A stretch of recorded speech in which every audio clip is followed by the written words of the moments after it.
Hello, and welcome to the latest episode of the Sustainable Commodities Podcast, a podcast to help people navigate the ever-changing world of sustainability and sustainable commodities. I'm Barnaby Patchett, MD of 199 Agency, a marketing agency working in sustainable commodities, and with me is Judith Murdoch from Murdoch Associates, focusing on forestry commodities.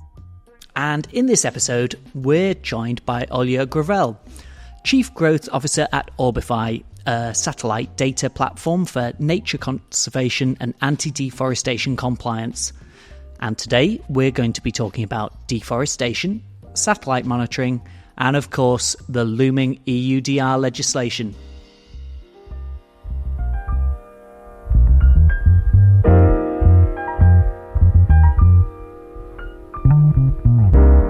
So before we go into the EUDR, would you like to talk a little bit about yourself and Orbify, what the business is? Thank you, guys. First of all, super excited to be here. I think sustainability at large, let alone deforestation, is something that just deserves a lot more conversation around that. And I don't think it happens a lot, just like overall in the event space and all that. And podcasts, I mean, guys, you're doing a really good job, because there are a lot of people who would like to learn more, who want to have, their favorite podcast on sustainable deforestation, but it's like super hard to find. So first of all, kudos for doing this in the first place. Thank you for having me. And I would say my background is probably, I'm like less of an expert on deforestation. I've been working on tech startups, and specifically climate tech, space tech, sustainability tech, for the last half a decade at the very least. And I've worked with Fortune 500s before, and this is why I decided to switch to startups in the first place. Kind of like, come on, guys, you're dinosaurs. I need to work with somebody who is going to make the real difference here. And I've been with Orbify for the last 2 years, actually. And the reason why I've joined them is because I thought they had a really good mission. It was all about making space useful for everyone. So using space to enable better decisions on Earth. I think there is a large amount of Earth observation satellite data that is just not utilized at all. And we could be a lot more aware and informed about what's happening here on Earth from space, with very minimal cost compared to, sending people on the ground, having drones or something like this. It's super cost effective. And I'm still my mind is still blown as to why we're not using this more widely. So when it comes to deforestation monitoring, for me now that I've been in the area for 2 years, it sounds like a no-brainer, right? Why are we not using it everywhere? So when EUDR came along, I was like, finally somebody woke up and decided that needs to happen. So of course I'm a huge proponent of this. And I've been an advocacy at large for a while, because I used to live in Washington, DC, and advocacy there is the biggest thing, it's the unofficial capital of the world. And although I have very mixed views on overall US policies when it comes to climate change and sustainability, especially with the upcoming elections, right? I'm also a US citizen, so I'm I don't even know what to do now. Who do I vote for? Whose policies who's the least worst? Exactly, who's the least worst? Yes. But I'm very, very fond of the fact that EU has finally decided to put, their foot forward in this matter, because the EU, especially former EU with the UK included, was responsible for quite a big chunk of deforestation overall, all the products linked to deforestation. So yeah, sorry, that was a very long intro, but no worries, thank you. We'd like to get more into EUDR in a moment, but before we do, can you tell us a bit more about what Orbify, the platform, actually does? Yeah, so as I was saying, we're very keen on making space useful to everyone. This is our motto, but what it means is really the whole company started with the perspective that satellite data has always been restricted to either academia or people with very deep, or organizations with very deep pockets that could afford, the whole science team that could process and understand the satellite data, yada, yada, yada. Because it's a multi-step process to get the data from some of the public missions like Sentinels from the EU and others from the US and China. There are a lot of them. Every country has this public space mission that shares the data free of charge publicly, but it's raw data. It's almost like, what would be a good comparison? Say, you're just getting like an Excel file with like very foreign symbols, and for you to decipher it, you would have to go through like different steps of understanding what it really means. Like, say you get it in Arabic, and then you're like, holy shit, what is that? Like, how do I translate it to English? It's like the same thing that happens. First, you need to make sure it's actually reliable. So you have to like clean the data, then it gets translated. So finally you get the output for the person who doesn't understand how to read the satellite data, and you get the picture or the numbers tell you, okay, this area is covered like 60% forest, 10% say bare land, and the rest. So what we do is that we eliminate those 10 steps in the middle. So we take the data and we deliver you the thing that can be understood by a normal human being without GIS, Geographic Information System expertise or Earth observation expertise.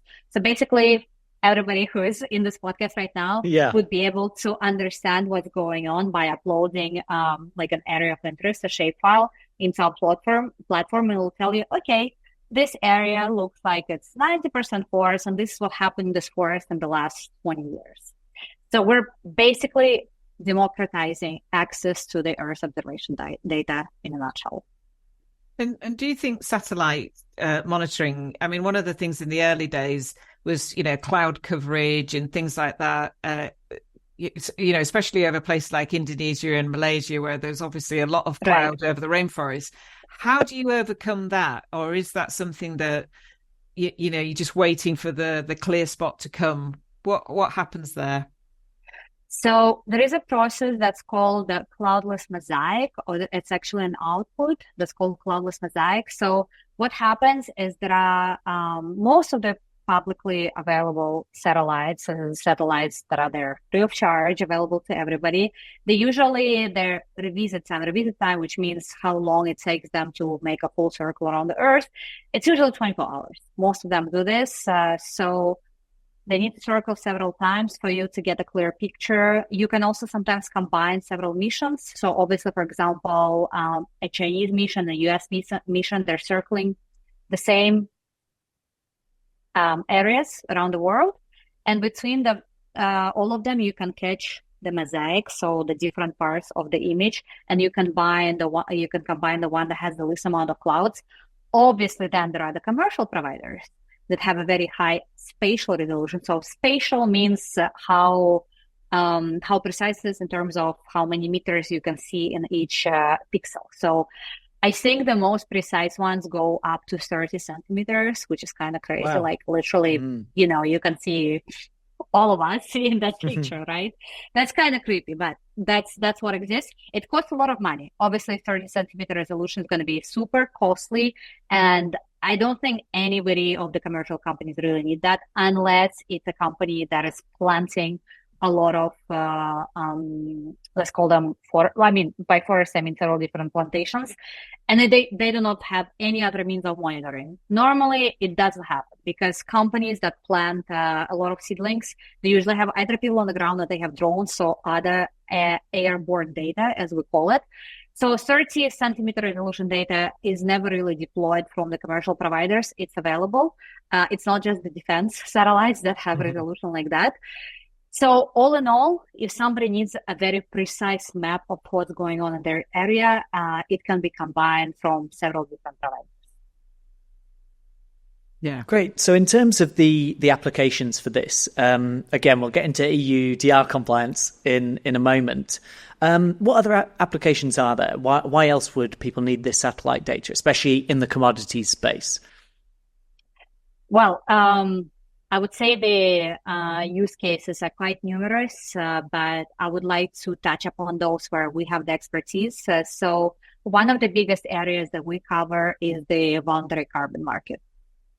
So anybody who is there to either preserve the forest that's still standing, or to replenish the forest that was previously cut down due to illegal activities. That could generate a certain amount of carbon credits, as in other companies can buy the credits to offset the emissions that they cannot offset otherwise. Then there is so this is voluntary carbon markets. And then, as you said, we touch upon the compliance area, which is EUDR, where the commodity suppliers or operators need to prove that they did not deforest any of the standing forest before the end of 2020. Well, now they actually have to prove there are no forest disturbances caused by their plantation activities as well, which I think is even the better part of EUDR. Not just the historical analysis, but what's happening right now. And then the third big use case that we cover is also climate hazards. So basically analyzing whether or not there are natural hazards that can affect assets, as we call them. They can be natural assets, or they can be, human developed assets in the area by the natural hazards. So it could be anything from wildfires, how they call them, like acute temperatures, droughts, water activities like typhoons and all that, and just overall understanding whether or not there is a very huge risk in the area, even for example for the air quality. Because as you might know this, I've also learned something new in that area, but apparently the majority of the insurance companies, they have to analyze the air quality in each municipality to understand even like the allergy rates in the region, because if the air quality if the air quality is low, people are going to be more prone to having airborne allergies. So anything, like pollen, etc. Also, heart diseases are linked to the air quality, so they would spike the insurance premiums in the area where air quality is low. There is so many connections to this, but it's just not public knowledge at this point. And it should be. Like for me, there needs to be, iPhone went a little bit further ahead with that, because right now if you go into the iPhone native weather app, you can see the air quality in your region. It's not very precise and doesn't necessarily explain how the map is combined, but it gives you some idea. But I think overall, there should be like a publicly available app where one can understand what's happening in their area. I know we're probably like years away from it, unless there is another cool startup that decides to make it their mission. But overall, yeah, I believe that it's not at all publicized enough in terms of how much impact information we can gather from publicly available satellite data. So in terms of a kind of summary, you're taking that raw data, whatever it may be, that raw satellite data, and you're turning it into the insights that the businesses need. Exactly. It's kind of like a ready-to-use dashboard where you have the image and you have the analysis of the image in terms of just like normal business-related output, as in say, like I said, for example, our primary use case. So what we start with is voluntary carbon market, and can tell them, okay, this forest has for example, there are three big parameters when it comes to carbon projects for the standing forest, so for the conservation. The legal the official term is REDD+. It's the projects that have to do precisely with the conservation. So we're talking about protecting forest, protecting forest, nothing else, so conserving forest. So it will be, one of them is the permanence parameter. Permanence meaning that whether there is natural or anthropogenic risk to this forest. Mm-hmm. And a lot of times without the satellite data, it's very easy to say, well, actually, there's a lot of risk to this forest, so pay up, so we'll save this forest and we'll generate so many carbon credits for you. This is what the scandal that came out early last year, publicized by Guardian, that was about.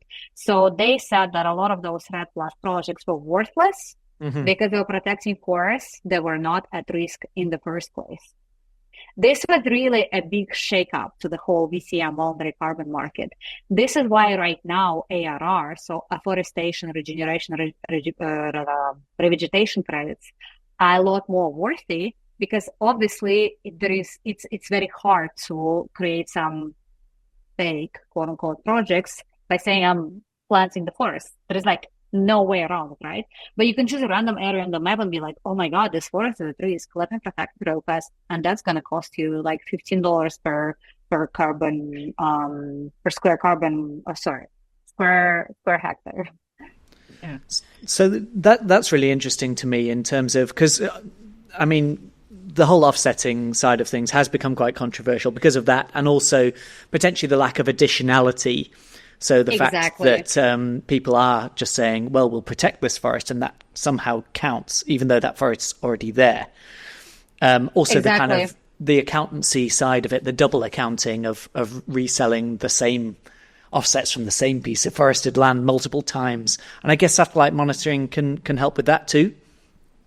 Well, not necessarily with carbon accounting, because that's the matter of registries. So one project can be registered on multiple registries, and there is no way to check it through the satellite data. This is due diligence process where you go through their gold standard, open forest protocol, and others that can register a project. So that's one issue. But the issue of additionality that you're bringing up is, well, what has to do with, for example, the permanence that I just brought up is, was it forest really at risk? Like, is something going to really change if we make efforts to protect it? But the biggest issue, I think, lies with co-benefits, as they call them. So the direct benefit is you protect the forest. Co-benefits is biodiversity. So how many, livestock is in that forest, and whether or not it's going to change anything in this forest, protected or not. And the second one has more to do with like socioeconomic impacts, as in, what's going to change if we involve the local communities for the protection of the forest? Because most of the time, it's the local communities that are contributing to the deforestation. This is their like primary bread and butter, you know? This is what they use. I mean, I was in Uganda a few months ago, and I saw the developed Uganda and the real Uganda. And like in the real Uganda, they go in to collect the firewood to actually make food and have some eating inside their houses. So yeah, most of the time, if you don't give enough incentive to the local communities, as they call them, the project is just not going to have any value. The same with the cook stove, you know.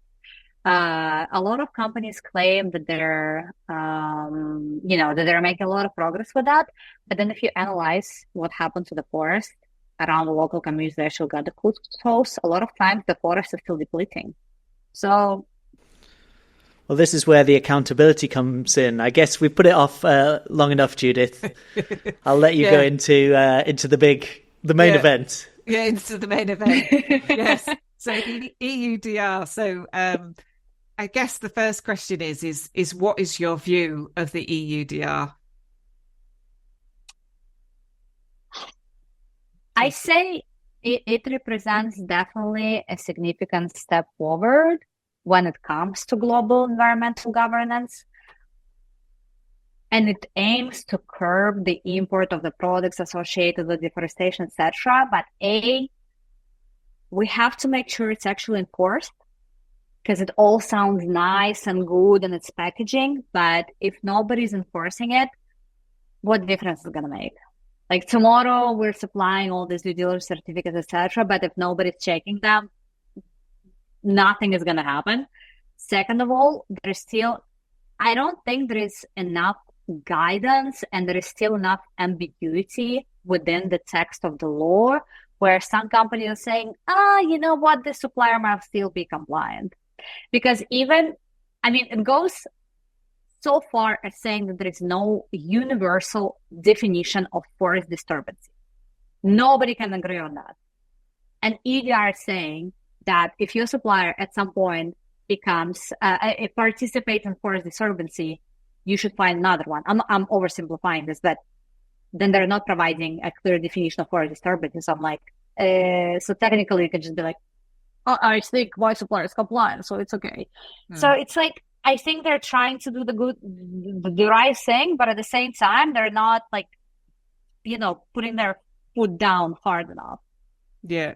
And the bit that I was surprised at was that it'll be the EU when you're actually checking the commodities through the system, that will identify where there could be deforestation. And a business like yours will be saying that is true or negative, rather than being a client of yours being able to present that data. So is that your understanding, that it'll be the EU themselves that will identify deforestation rather than clients identifying deforestation? So what EU is supposed to do, and they haven't done this yet, which I feel like is already like, come on, guys, the clock is ticking. They're supposed to provide a database of the, I think it's supposed to be broken down by areas within countries, where they're supposed to say, okay, this country has a higher risk score, so here you should be supplying a lot more evidence that your supplier is compliant with yada, yada, yada. They haven't done this yet. They were supposed to also put for the disposal of small and medium businesses that cannot afford to pay companies like ours, a tool where they could check whether, again, hasn't happened. I'm like, come on, guys, seriously. I mean, good for us, right? Yeah. not good for the global market. And to finally answer the question, it's the obligation of the trader, of the operator, to supply this due diligence. How they do it, it's their problem. Whether they do it through a company like ours, whether they wait until last minute to do it through the tool provided by EU. And we had some prospects tell us, well, we don't care, we're just going to wait for the tool. And I'm like, but if you have to supply the evidence at the end of this year and say half of your suppliers are going to be non-compliant, and the port authority is going to be like, no, your cargo, your products are not going to this cargo, what are you going to do? Mm. Yeah. And the EU, the feedback on the initial EU IT system hasn't been overwhelmingly positive. No. Yeah. It was not. No. And it's not ready, as far as, you know. The problem is, so we participated in, I think they call like a pilot run with USPA, where we analyzed. So there were a bunch of, I guess, parts of Fortune 500 companies in the coffee area that supply their pods. And I think about 20 different commercial providers like ours analyzed their plots, and we all had different results. Why? Because each of us deployed different parameters and algorithms when it comes to deforestation assessment. So some of us are more conservative than the others. So there are some false positives and false negatives compared to the EU definition. I would say we need to go more conservative rather than more lax, because at the end of the day, if we're too lax, nothing's going to change.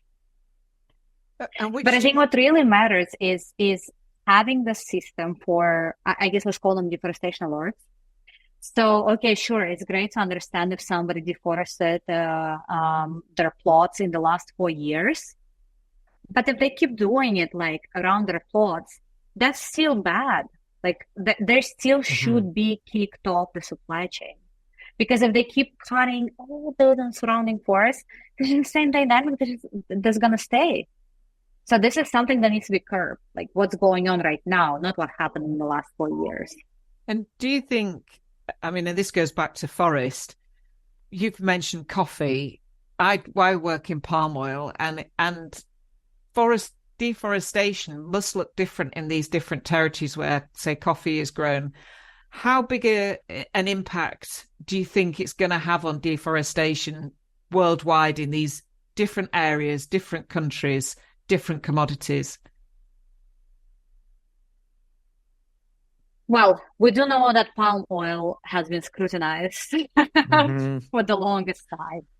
I'm sure they have employed the measures of their own before EUDR came around. Same with timber, they had EUDR. So I think palm oil and timber are actually the ones that are sort of, I mean, I hate to say, but on the cutting edge of the whole thing, right? Coffee, a lot of times actually grown under the trees. So this is one big challenge that we have in satellite data, because sometimes we're like, is there coffee there? Because it looks like forest. They're like, yeah, coffee's under the trees. And we're like, well, okay, now we know. I think different commodities play a very different role, but I think it goes country by country, actually. if I were to switch to this topic, I've seen some countries, specifically in Southeast Asia, even form a coalition to say, okay, we would like to oppose this legislation because we're poor. We cannot come up with different ways of doing things. So you're making us non-competitive compared to other countries. So on the one hand, sure, it's great that EU is enforcing these rules. On the other hand, I feel like it's not giving any tools to the countries that might not have the sustainable ways of growing things. They're just like, go figure it out. And are those countries the highest risk? Exactly. Yeah. So what's going to happen is that there might be one country that kind of like, okay, we figured it out, so it becomes the monopoly on a certain commodity. And I think that's definitely not the way to go. And that's the danger now, is if Indonesia drops out, which I'm not saying it will, but it could, and then just ships all its palm oil or its various other commodities to China or India. Guess that is definitely maybe how it could go. I mean, I hate to bring up this example, but the whole thing with Russia and Ukraine, I mean, I was born in Russia, so I'm obviously like very close to the subject. So the fact that whatever that was, it was like an example, Russian apples are getting sold to some other country and then resold for like 3 times the price to the same buyer, but just as the intermediary country that makes more money now. And I'm like, this is exactly what's going to happen now. You're just gonna make some other country a lot more money, but the result is still going to be the same. Yeah. So you can replace apples with oil there as well, I think. Exactly. Yeah. And do you think that the choice of commodities from the EU are the right choices, or do you think they should have gone for more or less? I think, judging the stats in terms of how much those commodities contribute to deforestation seems to be like the biggest chunk of deforestation. I think the choice was good. Mm-hmm. I think timber's case is a very special case, right? So I almost feel like they should have been like EUDR should have stayed EUDR. And EUDR should have been a separate law, separate legislation for the rest of the commodities. Because for me, these are 2 very different cases. Mm-hmm. So this is the only critique that I would make when it comes to the commodities. Okay. And how about the UK legislation, which is yet to be announced, but is going to track 4 commodities picking on illegal rather than legal or illegal? What do you think to the UK regulation, or have you not seen it? I have seen it. Hold on, just let me review my notes here because I made some notes before the call. So, actually, no, sorry, I studied more the US regulation, not the UK one. But the US too would be my next question. So, because that seems to have stalled. There was a bill raised in New York and also in California. And then there's the Forest Act. Again, what do you think to the US laws, especially it's centered around the presidential election, I guess? Everything is always centered around presidential elections, right? I think it's too fragmented and it's not enough because it's coming from the states. It's not coming from the federal government. Clearly, there is too much at play when it comes to Republicans versus Democrats. So for me, the country the size of the US should have a much stronger stance on when it comes to sustainability at large and deforestation as an example in it. Well, one of the key differences, I guess, between both the UK and US legislation, the proposed UK and US legislation and EUDR, is the lack of requirement for grid coordinates. So does that kind of feed in? Don't get me started on that. I think it's still, even under EUDR, the requirement is still not firm enough because we've seen cases, especially with smaller plots, where you can clearly misrepresent the plot that you have. Or if you have a very large number of plots, you can somehow combine them into a bigger and be like, well, overall, it looks okay. So And there is no definition in terms of what format it needs to be supplied in, etc. So this is once again like a major friction point when it comes to, I guess let's use definitions, right? Traders and operators have right now from their suppliers, because like we're lacking coordinates from suppliers. We have no idea. So we cannot even check what's going on, because what they're telling us, like, oh, for example, my plot is in X, Y, and Z municipality, etc., but we don't have the exact coordinates. And when they do supply the exact coordinates, most of the time it's not the correct file. This is, I want to say, like 60% of cases that we've heard so far, which is an overwhelming majority, right? So that's going to be one of the big challenges, I guess, with the compliance. Yes, exactly. Mm-hmm. Yeah, quite scary, I think. And do you feel that you are, as a business, offering different services to everyone else? You certainly, the carbon offsetting seems quite unique. How do you see yourself in the marketplace? So I'm going to quote some of our clients, so it sounds more objective than just me, making things up. I would say that everybody is seeing us is it is a very cost-effective solution compared to some of the, whales in the market. I mean, I can name a few. Obviously, it's Intelligence and Livio. They're a lot costlier. Like I'm talking like 10 times costlier than we are. And our pricing is disclosed on the website, so we're like very transparent with that. This is like our whole thing is transparency. We're going to be transparent about how much it costs, what you're going to get, etc. So A is the cost effectiveness, and B, it's really again, I hate to use this like cliche phrase, but user friendliness. So we try to make it super easy to use. So you don't by any means need to be an expert in satellite imagery, etc., to be able to understand the analysis. The analysis really boiled down for the people like you and I, so we can very easily understand. And the third part is interoperability. So our major strength is connection through APIs. Mm-hmm. So most of the companies that need EUDR compliance, they also need traceability, and they already have a system for traceability most of the time, or they would like execute through one-call partners. So they already have a standing system. They don't need a separate solution. They need to be able to integrate the solution into the standing system. And this is where we apparently excel. And we also provide PDF experts, which for me was like, I thought everybody does that, but apparently not. And this was the major thing for them. It's like, we want to be able to generate the report within 3 clicks, and this is exactly what we offer. So easy and cost effective. Easy to use and cost effective. Right. Exactly. That's great. And where can people go to find out more about Orbify? Orbify.com. You can get in touch with us just right there. Schedule a consultation call with one of our experts, where they'll be able to tell you what's going on, how we can help you, whether you fit the needs of what we can provide, etc. Great. Just before we kind of wrap up, I had one more question, which was, what are your thoughts on some of the certification schemes? Obviously, before we had EUDR, we had more of the voluntary certification schemes, RSPO, FCS, etc. What are your thoughts on these? I think they play a pivotal role in promoting sustainable practices and ensuring consumer trust.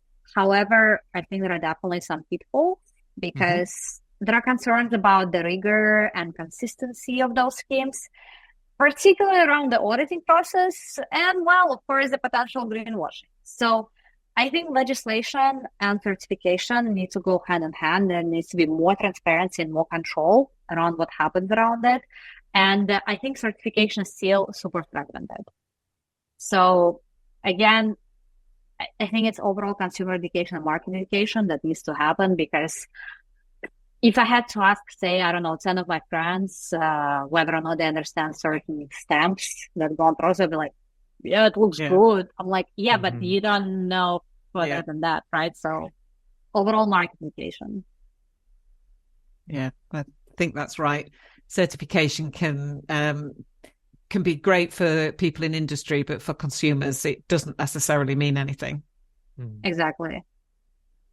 Great. Well, I think that's a good time a place to wrap up. Thank you very much, Olya, for your time today. And thank you for listening to the Sustainable Commodities Podcast. Join us next time. Thanks a lot. Bye-bye. Thank you, everyone.